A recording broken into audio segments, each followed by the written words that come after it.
was considering bringing up, and I think it's a good segue, so I'll ask it.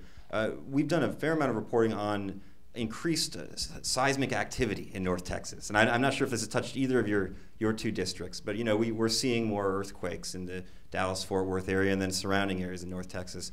Is that something you've heard about from constituents? It seems to be pretty well established scientifically that it has to do with disposal wells, not necessarily fracking wells. But there are documents from the Railroad Commission that agree with that link. I'll say. Is that anything you've heard about or No, and I'm glad you said seismic activity, because when I hear earthquake, people think, and it really hasn't been earthquakes, it's been seismic activity.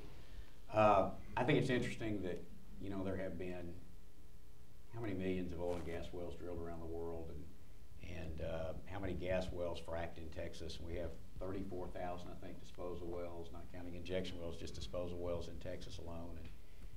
But for some reason, right around Fort Worth, it's creating earthquakes when it hasn't anywhere else in the world that we know of. So it makes it a little, I said it's seismic activity. So it makes it a little questionable. I don't know what's going on. I know this, that nobody's felt it. There's been no damage. It is a very interesting phenomenon.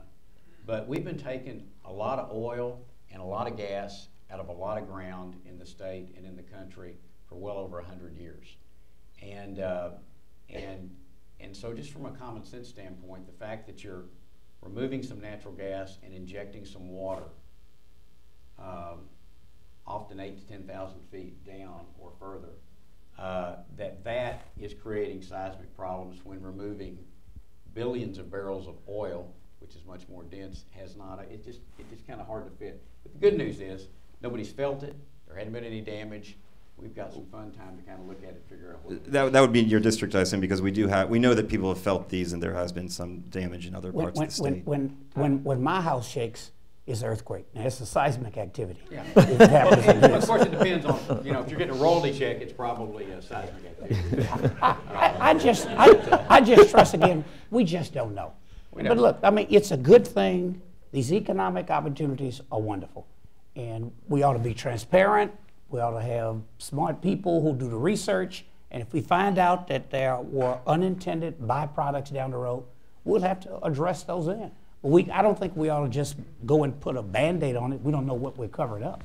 But so I think we ought to enjoy this opportunity. We ought to not spend it all, because there'll be things that we're going to find out down the road that future leaders in Texas will have to address that maybe we don't pay for on our watch, but address them as they come. But we ought to make sure we do as much as we can so that we can know what we don't know now down the road. Well, I guess with